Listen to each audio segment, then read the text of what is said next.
Hey Blake, I hope the fitting was super successful. Thank you for sending those pictures. That was really cool. I was in the department head meeting and they came through and I was like waiting for them to load and I legit got the chills when I saw it. And you look beautiful. It's gonna work so well. Okay, I would love your genius marketing brain here and also your EP brain. So first of all, we got 2,600 submissions from around the country for Young Lily, which was incredible. We had a whole team of people sorting and watching, and really just anybody who vaguely resembled you and who could act a little bit made the list. I did a big callback for a few days, and we got it down. Here's the interesting embarrassment of riches predicament. So before we announced you, and probably for a couple years, Abigail Cohen was who a lot of the young fans wanted to be Lily.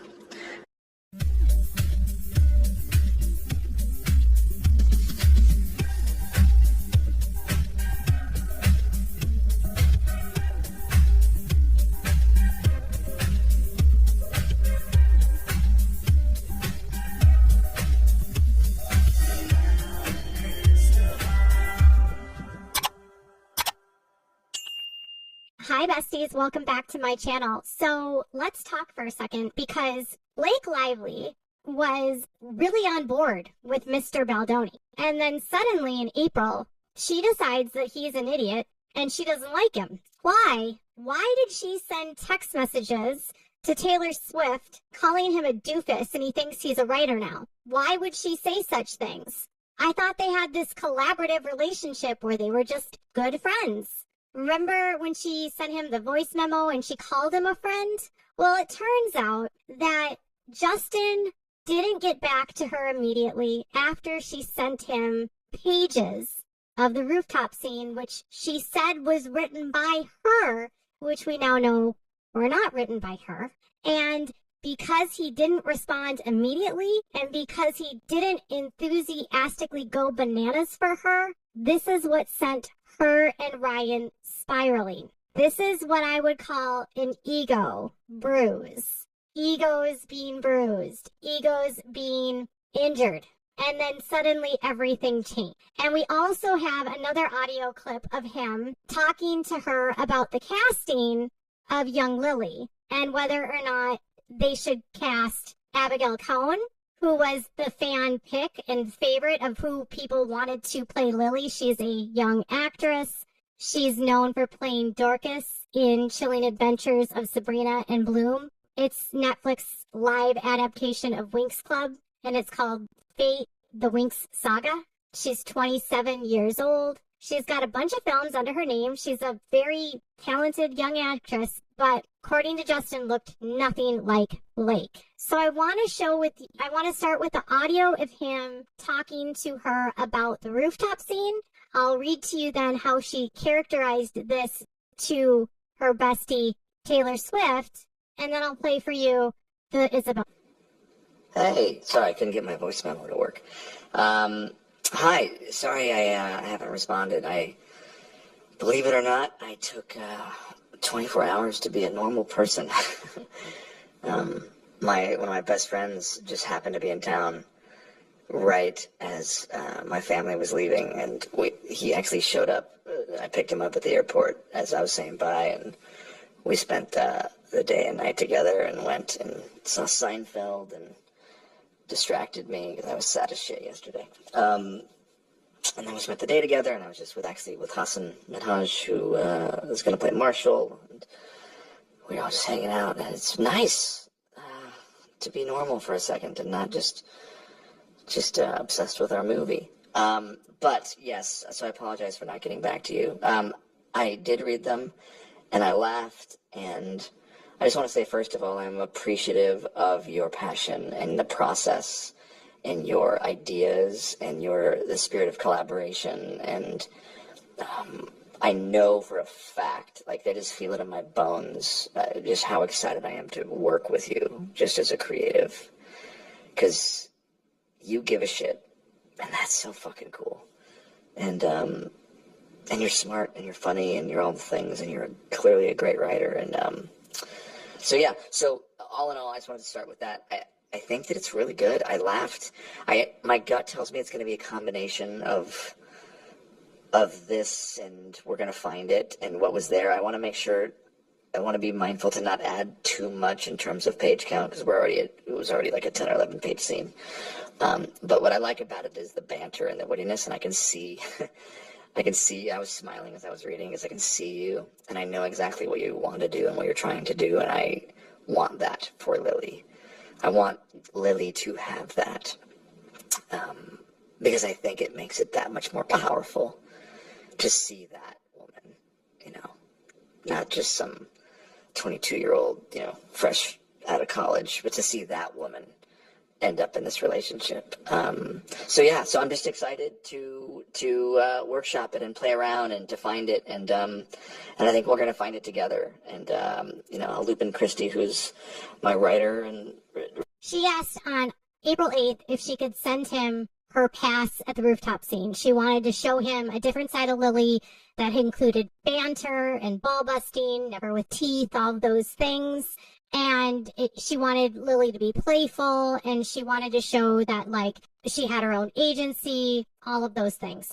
And so that's his response. And he didn't get back to her until the next day after she sent him the pages for the rooftop scene. She didn't reply after that, and then she invited him to her penthouse 3 days later, all right? And he's very complimentary here. He's not discrediting her. He's certainly not saying that it's bad. He's just saying that it's great. I got to talk to Christy. We got to figure out how to work it in, because this is a long scene. I mean, the scene is really long when you consider this movie is 2 hours and it takes up a huge chunk of the film. And they put so much more content into that scene, so they had to drill it down. And because he didn't automatically say, yes, this will be that scene, this is how she got Taylor on her side 3 days later. It's April 12th, 2023. It's 1 o'clock in the afternoon, and she says, if you get here with this doofus director of my movie is still here, I'll be ushering him out, but hope he's still here. Can you do me a huge favor? I need help with him. Can you tell him you're excited for the movie? That you read the book, but what you're freaking out over is the pages I sent you? What a magnetic scene that is? Or whatever descriptives you're comfortable with? I'll send you the scene. You don't have to read it, of course. It's a quick read. He's a clown and thinks he's a writer now, and got this rewrite and told me he appreciates my passion. That's it. So having the greatest living storyteller unknowingly echo to him how much you love what you're doing, giving him credit as if he wrote them with me, will go such a long way. You dug a movie out of the grave once already for me. And then she sends the script. I'll do anything for you, says Taylor. I love you. Thank you. Tell me when you're on your way. I'll have Molly meet you and security in the garage. Headed your way. I'm on your street. See you soon. Sophia headed down. Blah, blah, blah. So she's mad because he appreciates her passion. And that was it. He thinks he's a writer now and got this rewrite and told me he appreciates my passion. That's it. He's a clown. He's a clown because he told her he appreciated her passion for the scene. You heard what he said to her. He praised her enthusiasm. He praised the fact that she was collaborative. He was grateful for her, what it was that she was contributing. He wanted to figure out a way to work it in. There was nothing there that said, we will not do this. It was simply, I need to work with you in the future to work through this to get this all in the scene. I need to also talk with my writer, who is Christy Hall. He never said he's a writer. He never said he thought he was a writer. In fact, they created this script very carefully with Christy and used fan feedback for the script. This was a greenlit script. And so now she thinks she's a writer is really what she should be saying. But the truth is, she didn't write that script. It was Ryan. So whose ego was bruised? Was it Blake or was it Ryan? And why is she calling him a clown and a doofus director? Because he didn't say, yep, this is what we're going to do. I'm going to change the entire script for you. That's how little it took for her to turn on him. Seriously. He was not rude in that message. He was being honest. I have said from day one that I think that because he didn't initially like say, yes, we're going to completely rewrite the whole script. Here, you do it. Please, Blake, rewrite the script, right? That's all that set them off. And then you have to remember that at the same time that happens, he then has Ryan Reynolds has Sean Levy call him and tell him how to work with Blake and to just let her go, let her rewrite stuff, give her space to be collaborative because they wanted the script their way, right? So he's a clown and he's a doofus. She's like using pejoratives and insults because he didn't like kiss her ass.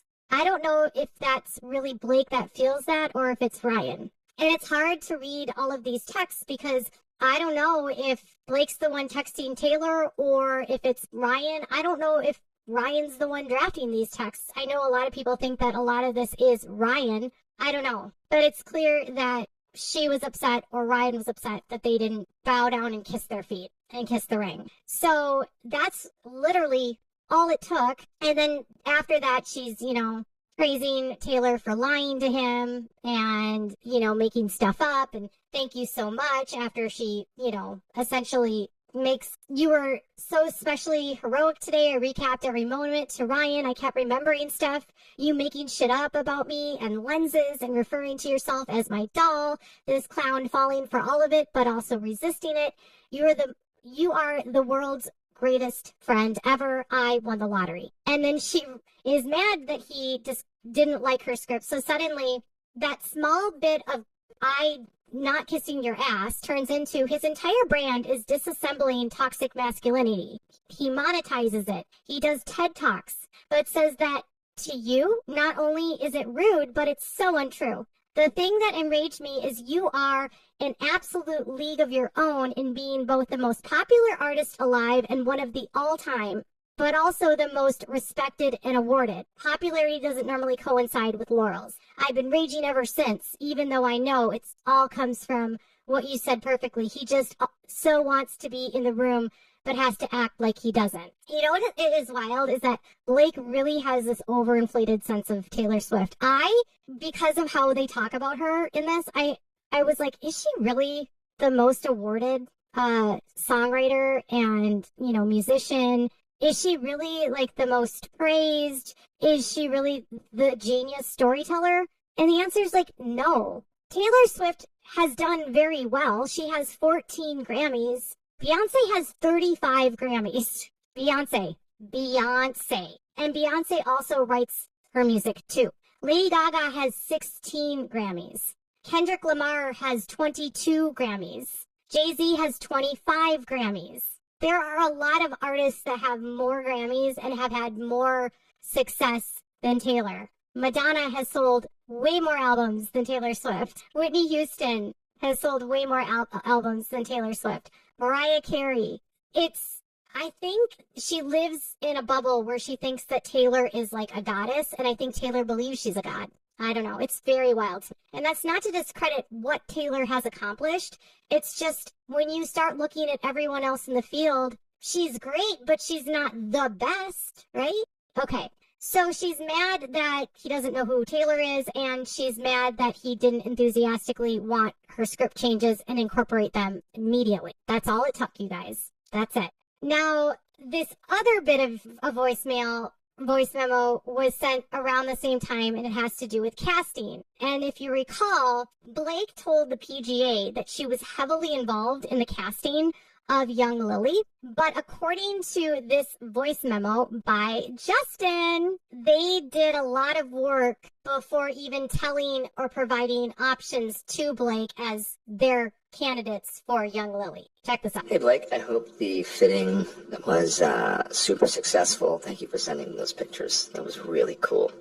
I was in the department head meeting and they came through and I was like waiting for them to load and I legit got the chills when I saw it. And you look beautiful. It's gonna work so well. Okay, I would love your genius marketing brain here and also your EP brain.